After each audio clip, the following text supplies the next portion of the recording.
Oke, selanjutnya tentang kebersihan jiwa.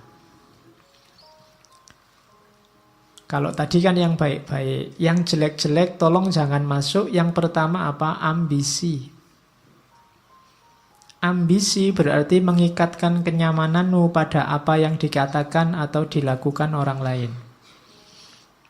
Orang yang berambisi itu kan targetnya biasanya keluar dari dirinya. Kesuksesan yang bergantung pada orang lain. Kamu tidak akan ketemu apa yang kamu ambisikan. Hidup yang penuh ambisi tidak akan nyaman, karena bergantung pada yang di luar diri. Bersenang-senang berarti mengikatkan kenyamananmu pada sesuatu yang terjadi pada dirimu. Bersenang-senang juga begitu, tergantung pada mood tadi. Tergantung pada suasana hati. Itu juga kamu tidak akan bersih jiwamu kalau inginnya senang-senang terus. Kejernihan jiwa adalah tadi kebersihan, kebebasanmu dari yang di luar diri. Jangan tertipu oleh dua hal ini selanjutnya. Celaan dan pujian tidak memiliki efek yang sejati. Kalau engkau melakukan kebaikan, dicela atau dipuji orang, tidak akan mengefek pada kebaikan itu. Kebaikan tidak akan jadi jelek meskipun dia dicaci orang. Dan sebaliknya, kejelekan juga tidak akan jadi baik meskipun dia dipuji-puji. Celaan dan pujian tidak memiliki efek yang sejati, tidak memiliki efek yang hakiki. Efeknya cuma citra-citra di luar saja, tapi yang baik akan tetap baik, yang jelek juga akan tetap jelek. Biar jiwamu bersih, maka tidak perlu kamu terpengaruh oleh celaan atau pujian.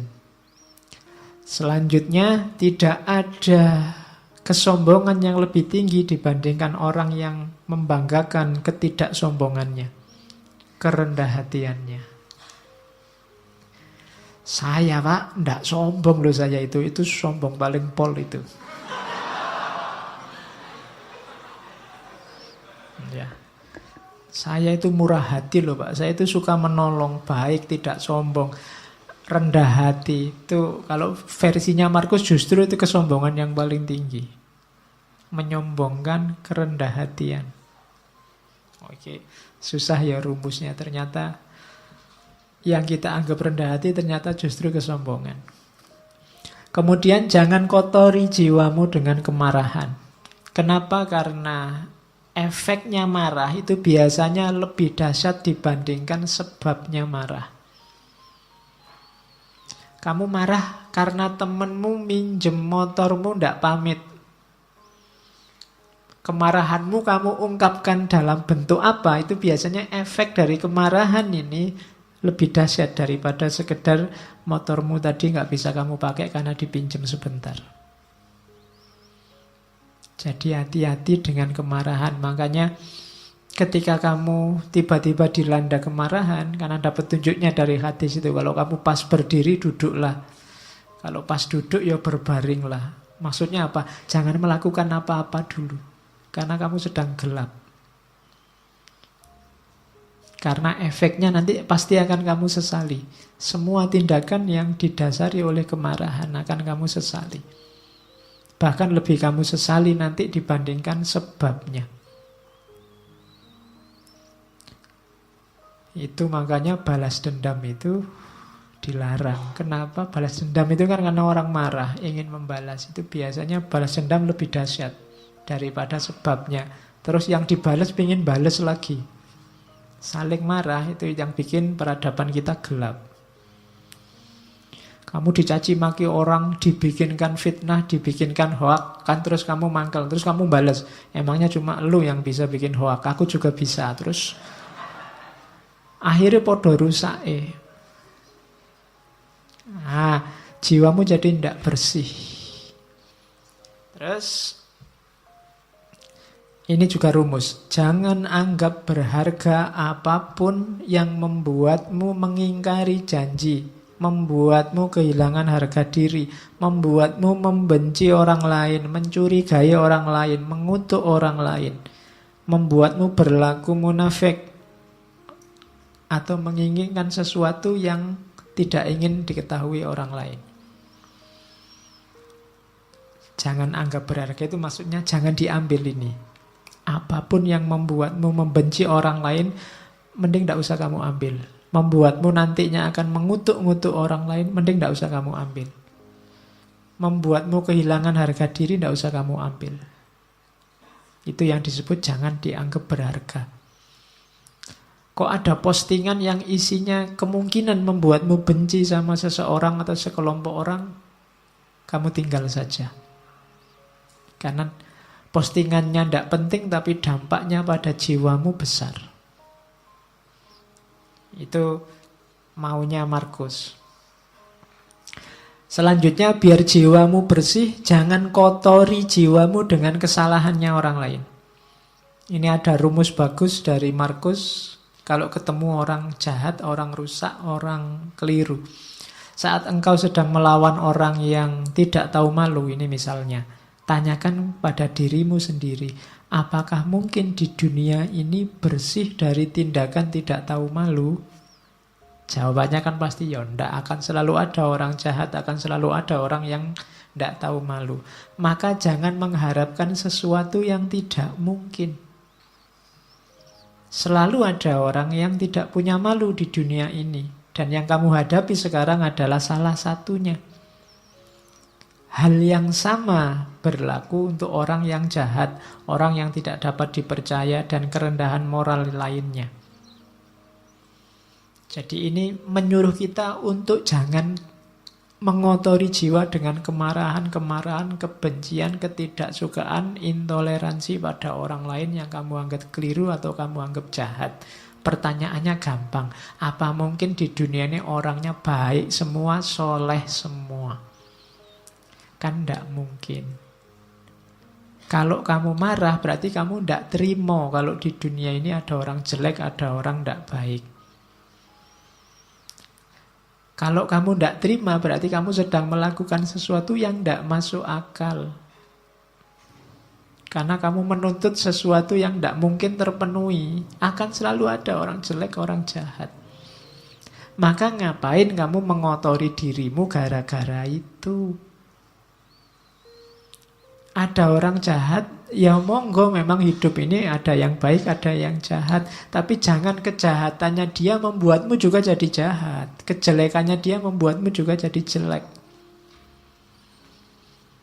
Hari ini banyak begitu, karena grup sana maki-maki, kamu juga maki-maki.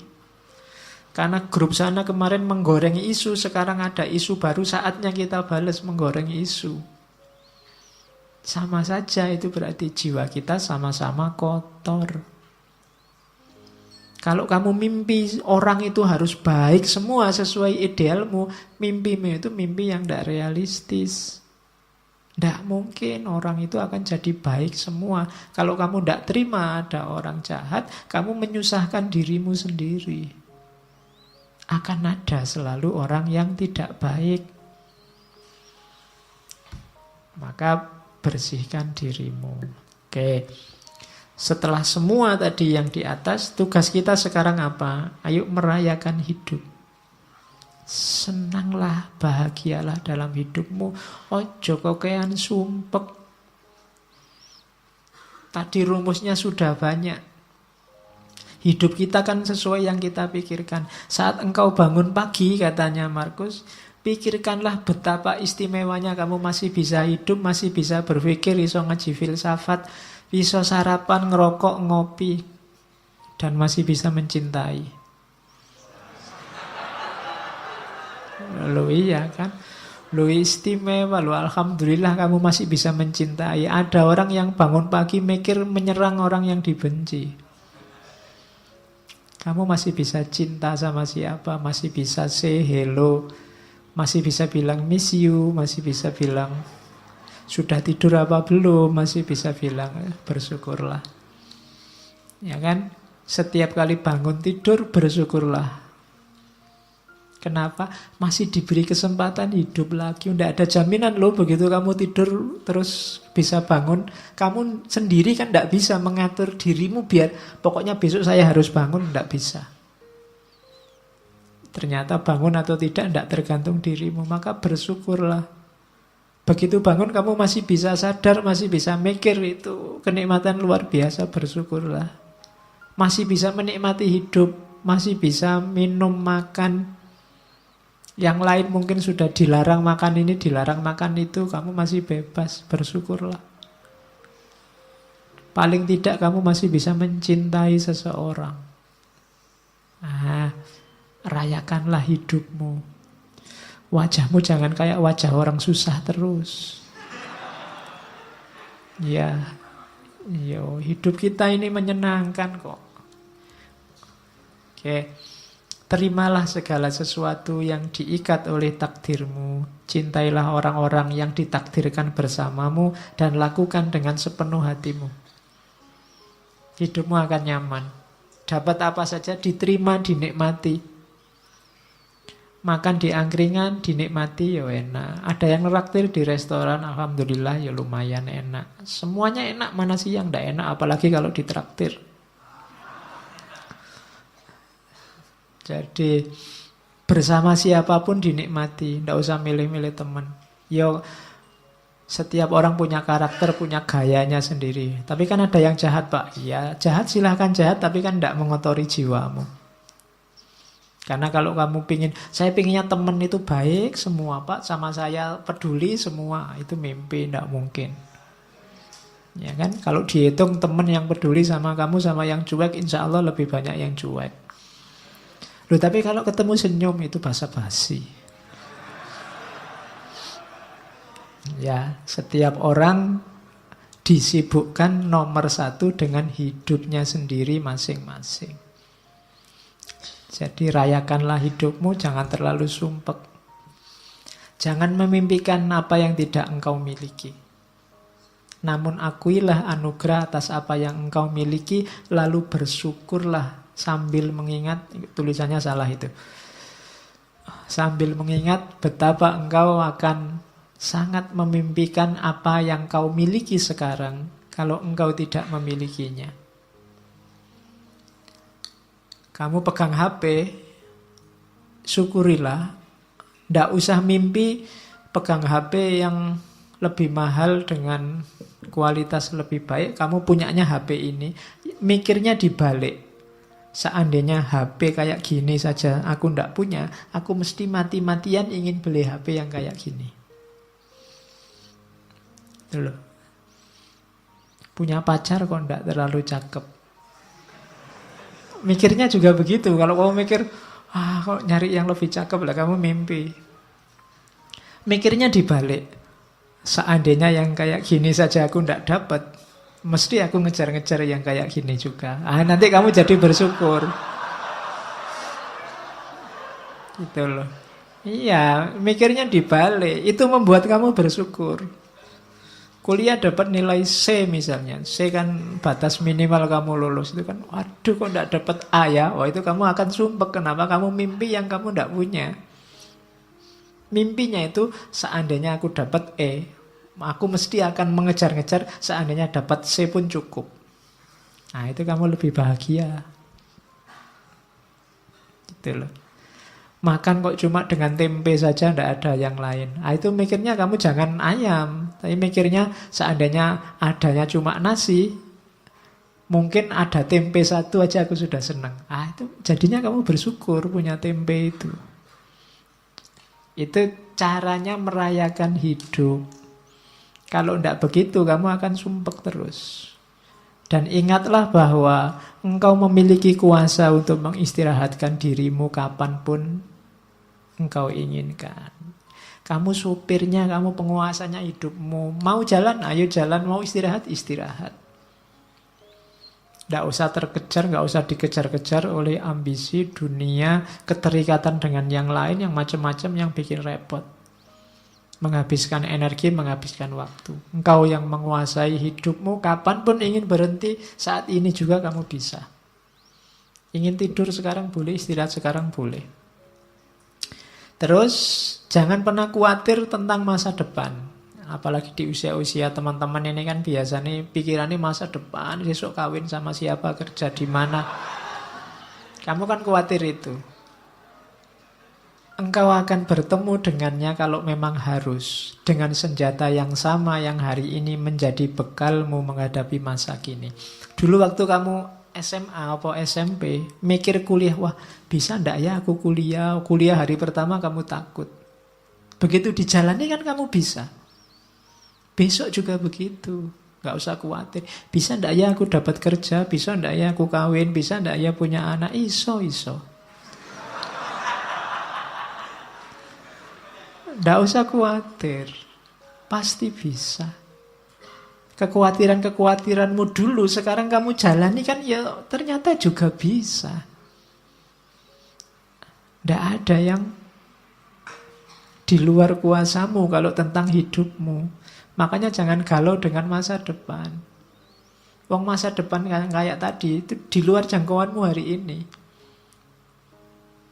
Jadi pikirkan aja sekarang, nikmati hidup sekarang. Besok kamu akan punya senjata sendiri, punya kemampuan sendiri menghadapi situasi di masa depan. Itu uniknya manusia.